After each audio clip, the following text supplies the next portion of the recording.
राधे राधे दोस्तों, कैसे हो आप सभी। आशा करता हूँ आप लोग अच्छे से तैयारी कर रहे होंगे सीटेट का। अब तो बिहार स्टेट भी यानी कि लगभग आने वाला ही है बीपीएससी 4 से पहले।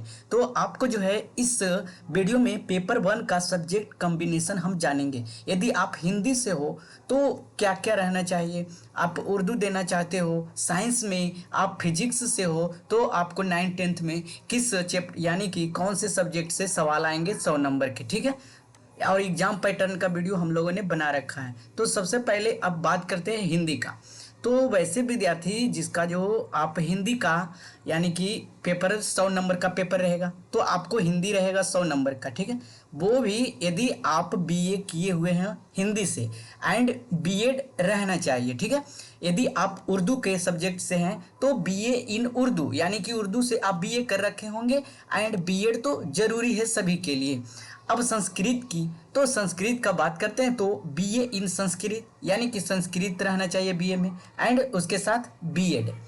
यदि आप इंग्लिश की बात करते हैं, यदि आप इंग्लिश सब्जेक्ट से हो तो बीए इन इंग्लिश यानी कि सब्जेक्ट जो बीए में इंग्लिश एंड बीएड साथ में होना चाहिए, ठीक है दोस्तों। और यदि आप मैथमेटिक्स में कौन सा सब्जेक्ट में कौन सा कॉम्बिनेशन, यदि आप फिजिक्स से हो, ठीक है, जैसे आप ग्रेजुएशन फिजिक्स से किए बीएससी, यहाँ बीए और बीएससी कर सकते हो, ठीक है। यानी कि फिजिक्स से और केमिस्ट्री से हो तो आप मैथ 100 नंबर के आपको वहाँ पूछा जाएगा। कितने नंबर का?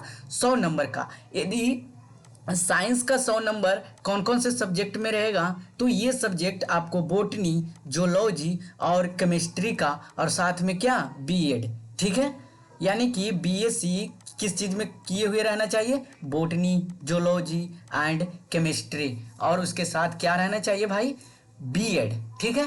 तो ये मैथ एंड साइंस में लोग कंफ्यूज होते हैं, ठीक है। तो सबसे ज़्यादा फोकस करना है, यदि जैसे हम फिजिक्स से हैं ग्रेजुएशन तो हमको जो है 100 नंबर का मैथ रहेगा। सिर्फ 100 नंबर का पेपर 1 में क्या रहेगा, मैथमेटिक्स रहेगा। और 100 नंबर का साइंस किसको रहेगा, जो बॉटनी, जूलॉजी एंड केमिस्ट्री, सीधे तौर पे कहें तो बायोलॉजी एंड केमिस्ट्री, ठीक है, कॉम्बिनेशन। और यदि फिजिक्स और केमिस्ट्री से हो तो आप मैथ भी दे सकते हो, और केमिस्ट्री से तो हो तो आप साइंस भी चूज कर सकते हो, वहाँ पे ऑप्शन रहेगा, ठीक है। समझ में आ गया। और यदि आप सोशल साइंस से हो, ठीक है विद्यार्थियों, सोशल साइंस से यदि आप 100 नंबर का सवाल रहेगा तो आपको जो है ग्रेजुएशन सोशल साइंस में क्या रहेगा, history, geography, economics, political science रहेगा।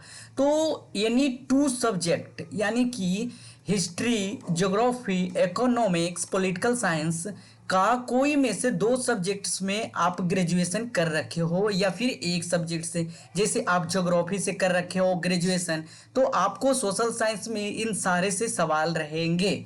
समझ में आ गया, समझ में आ गया।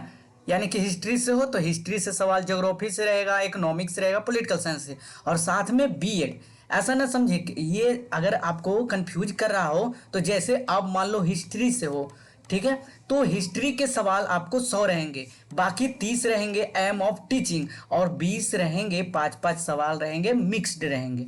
आप समझ में आ गया। और ज्योग्राफी वाले हो तो ज्योग्राफी पे ध्यान देंगे, ठीक है विद्यार्थियों। सोशल साइंस जो होता है सरकारी स्कूल में, हम सब जैसे सरकारी मास्टर बनेंगे तो उसमें सब्जेक्ट कंबाइन रहता है, हिस्ट्री, ज्योग्राफी, पॉलिटी एक में रहता है, लेकिन आप परीक्षा जो है इस तरह से दे सकते हो। अब कौन कौन ये पेपर दे सकता है, तो पेपर 1 आप 9th-10th के लिए एलिजिबल हो जाते हो, ठीक है। आप बीएड कर रखे हो और पीजी अगर कर रखे हो तो पेपर 2 के लिए आप एलिजिबल हो। आप पीजी भी कर रखे हो ग्रेजुएशन एंड उसके साथ क्या होना चाहिए, बीएड, ठीक है। तो पीजी के साथ साथ ग्रेजुएशन एंड बीएड कर रखे हो तो आप पेपर 1 एंड पेपर 2 दोनों के लिए क्वालिफाई हैं। और यदि आपने पीजी नहीं कर रखे हैं तो आप जो है सिर्फ 9th-10th वो भी पेपर 1 के लिए एलिजिबल रहेंगे। अब इतना तो समझ में क्लियरिटी आ गया सबको कि कौन किसका सब्जेक्ट है। तो इसी तरह से है जो हम पेपर 2 का वीडियो नेक्स्ट वीडियो में लेकर आएंगे, पेपर 2 का सब्जेक्ट कॉम्बिनेशन। ये आपके सामने रहा बिहार स्टेट पेपर 1 का सब्जेक्ट कॉम्बिनेशन। दोस्तों कैसा रहा वीडियो, आप वीडियो को शेयर, लाइक, कमेंट करना नहीं भूलेंगे। मिलते हैं नेक्स्ट वीडियो में। वीडियो देखने के लिए धन्यवाद।